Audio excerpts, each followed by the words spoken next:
Hello aspirants. तो हमारे आज के जो यूपी पीएससी के पीवाईक्यूज प्रीवियस ईयर क्वेश्चन है वो जीएस पेपर 2 का है। तो आज जो दो क्वेश्चन हमने सेलेक्ट किया है वो है पॉलिटी से रिलेटेड। क्वेश्चन है, भारत में संघीय ढांचा विभिन्न राज्यों की विविध आवश्यकताओं और आकांक्षाओं को कैसे समायोजित करता है? क्या इसके सम्मुख कोई चुनौतियां भी हैं? यदि हैं तो उनका समाधान कैसे किया जाता है? एक ही क्वेश्चन में इसने 3 क्वेश्चंस पूछे हैं। फर्स्ट क्वेश्चन जो है कि भारत में संघीय ढांचा विभिन्न राज्यों की विविध आवश्यकताओं और आकांक्षाओं को कैसे समायोजित करता है। तो फर्स्ट चीज़ कि आपको संघीय ढांचा पता होना चाहिए कि हमारा जो संविधान है उसमें आपको दोनों की विशेषताएं दिखती हैं। आपको संघीय ढांचा भी, संघीय विशेषताएं भी दिखती हैं और एकात्मक विशेषताएं भी दिखती हैं। कहीं भी संघीय शब्द का यूज़ जो है वो प्रयोग जो है संविधान में नहीं किया गया है। राज्यों का संघ शब्द जो है वो प्रयोग किया गया है। तो सबसे पहले अगर कभी प्री में क्वेश्चन आता है तो संघीय शब्द का यूज़ नहीं किया गया है ना। आकांक्षाओं को कैसे समायोजित करता है? जो संघीय ढांचा है वो कैसे राज्यों की आवश्यकताओं और आकांक्षाओं को, इसका पूछने का अर्थ इस वजह से है क्योंकि अलग अलग राज्य हैं, अलग अलग महत्वाकांक्षाएं हैं, अलग अलग आवश्यकताएं हैं। उन्हें एक भारत जो है वो देश बनकर कैसे लेकर चलता है।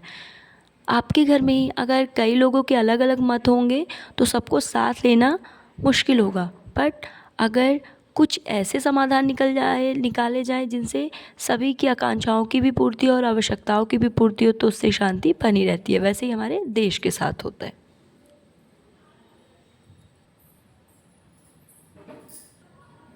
तो जो हमारा इंट्रोडक्शन स्टार्ट होता है वो है, भारत की संघीय संरचना विविधता को स्वीकार करते हुए संघीय ढांचा प्रदान करता है।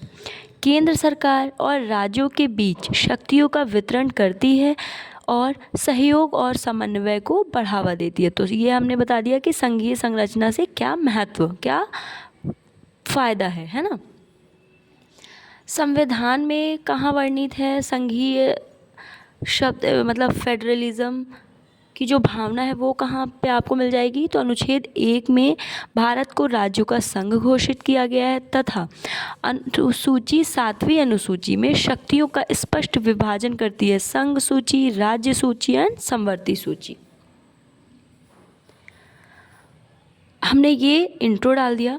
अब इसके बाद कि कैसे वो आवश्यकताओं और आकांक्षाओं को समायोजित करती है, क्योंकि मैंने काफ़ी पॉइंट्स लिखे हैं और आप इसमें जो वर्ड लिमिट है वो 200 की है मैक्सिमम। तो आप उसी अकॉर्डिंग अपने जो आंसर को फॉर्मेट करेंगे, मतलब बनाएंगे। तो मैंने जो फर्स्ट पॉइंट है,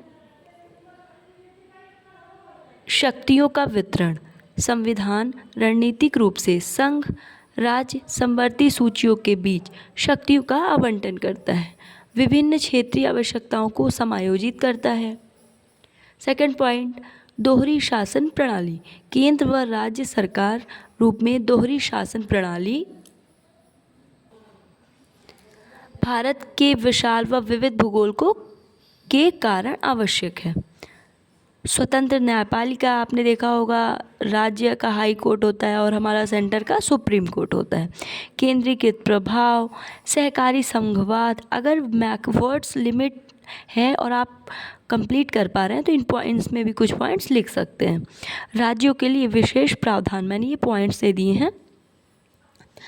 अब क्या राज्यों, ये संघीय में क्या चुनौती है व क्या समाधान हो सकता है?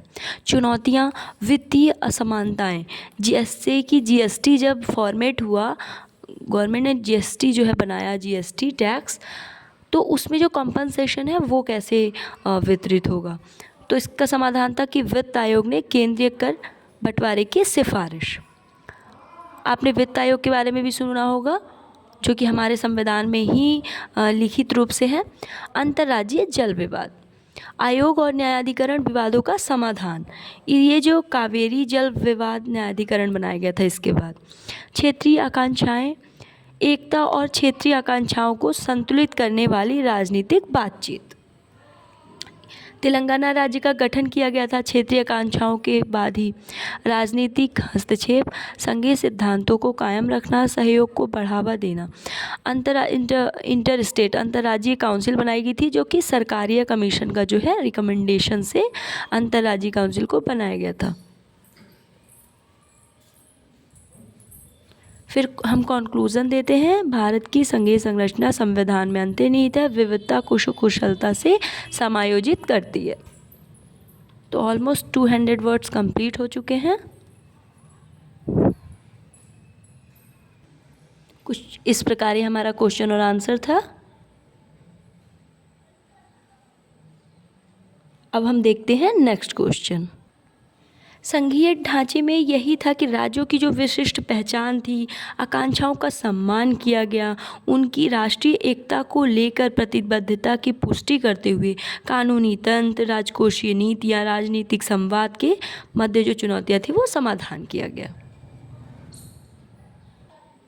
जो हमारा सेकंड क्वेश्चन है जीएस पेपर 2 का ही पॉलिटी से रिलेटेड, कि भारतीय संविधान के अनुच्छेद 72 के अंतर्गत राज्यपाल की क्षमादान का अधिकार और राष्ट्रपति के अधिकार से किस प्रकार भिन्न है।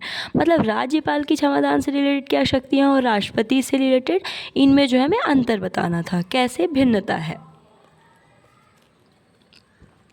तो मैंने कुछ ऐसे डिवाइड कर दिया कि शक्ति, राज्यपाल और राष्ट्रपति। अगर हम पैराग्राफ में लिखते तो वो इतना क्लियरली नहीं होता है और कई पैराग्राफ में जाता है, बट इस वे में आपको, क्योंकि ये 125 वर्ड्स का था, तो एक लिमिटेड वर्ड में हमने ऑलमोस्ट कंप्लीट किया है। शक्ति अनुच्छेद, आर्टिकल 161 में राज्यपाल मतलब गवर्नर के बारे में बात की गई है, आर्टिकल 72 में राष्ट्रपति के बारे में। दायरा क्या है, राज्यपाल जो है वो राज्य कानूनों के विरुद्ध अपराधों को रोक सकता है, राष्ट्रपति केंद्रीय और राज्य कानूनों सहित सभी कानूनों के विरुद्ध अपराध के बारे में बात कर सकता है। कोर्ट मार्शल द्वारा विचारित अपराधों को क्षमा नहीं किया जा सकता राज्यपाल के द्वारा, किंतु कोर्ट मार्शल के द्वारा जो अपराध दिए गए हैं, अपराधों को राष्ट्रपति क्षमा कर सकता है। मृत्युदंड जो है वो कम नहीं किया जा सकता राज्यपाल के द्वारा, लेकिन राष्ट्रपति के द्वारा कम या माफ़ तक किया जा सकता है।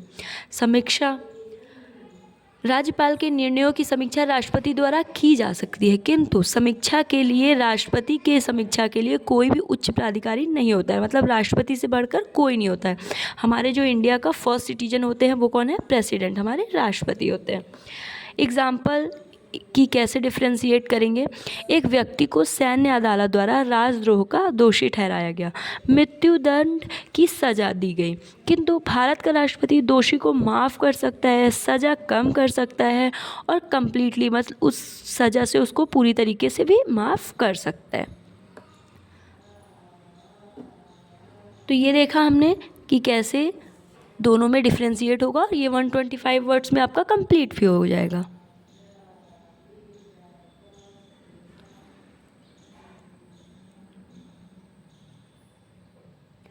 जो हमारा नेक्स्ट क्लास होगा कल, उसमें हम यूपी स्पेशल से रिलेटेड क्वेश्चंस करेंगे। For today thank you so much.